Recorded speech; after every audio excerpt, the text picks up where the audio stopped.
tarde. Hoje eu vim falar sobre um assunto que eu sempre falo com os pacientes, principalmente dos pacientes que estão em tratamento conservador de doença renal crônica ou os pacientes que já estão em diálise.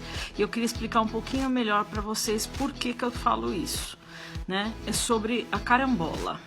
Então, eu vou mostrar para vocês qual fruta é e por que ela é tão importante, a redução ou o não consumo dela para quem tem já doença renal crônica, mesmo que esteja em tratamento conservador, ou até os pacientes que ainda estão pré-diálise e algumas vezes, em algumas situações, já foram reportadas também casos de insuficiência renal aguda em pacientes que consumiram quantidades excessivas.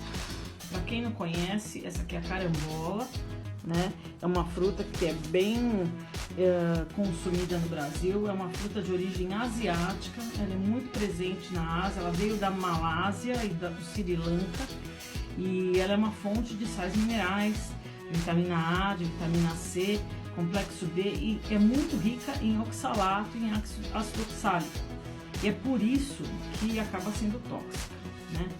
Ela tem um efeito medicinal importante. No Brasil ela acaba sendo usada muito como estimulante para apetite, antidiarreico, antianêmico, antiácido escorbuto e também para cortar febre. E aí, além disso, tem gente que usa como efeito medicinal popular as folhas como antidiabético. Então, por isso é que esse efeito acaba sendo tão deletério em algumas situações, né? Bom, então essa fruta tão bonita, né, e tão consumida muitas vezes em sucos e muitas vezes in natura, tem gente que consome também com sal, eu já ouvi falar, e o consumo excessivo, eu já li alguns trabalhos que pacientes que consumiram sucos 2-3 dias ou que consumiram in natura uma grande quantidade puderam fazer insuficiência renal aguda. Os pacientes que têm algum déficit de função renal ou estão em diálise não podem consumir. Por quê? Porque desde 1980 foi descrita uma intoxicação pela neurotoxina que tem na carambola. Essa neurotoxina, ela dá um quadro que pode variar desde insônia, soluços, um quadro discreto, até quadros convulsivos, rebaixamento do nível de consciência, coma e morte. Então, para pacientes que são renais crônicos, é uma coisa muito importante. Para pacientes também que estão em tratamento conservador, que é aquele em que a gente ainda está fazendo um acompanhamento antes de evoluir para diálise, a gente pede para realmente não consumir.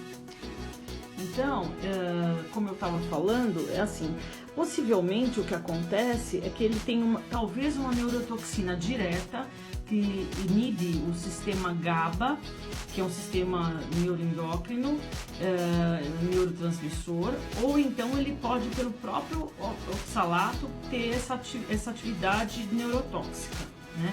Essa neurotoxicidade acaba sendo mais importante em pacientes que já têm um déficit de função prévio.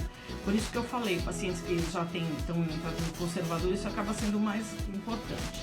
Alguns casos, esses de insuficiência renal aguda, chegaram a fazer biópsia. E a biópsia demonstrou uma nefropatia com necrose tubular aguda com intoxicação por oxalato. Então, foi o oxalato mesmo que foi responsável pela nefrotoxicidade. Então, tem a neurotoxina, que é responsável, pode ser o oxalato ou o sistema GABA, e tem a nefrotoxicidade direta, que também pode levar à insuficiência renal aguda. E como é uma coisa muito grave, que pode levar até a morte, a gente pede realmente para não consumir.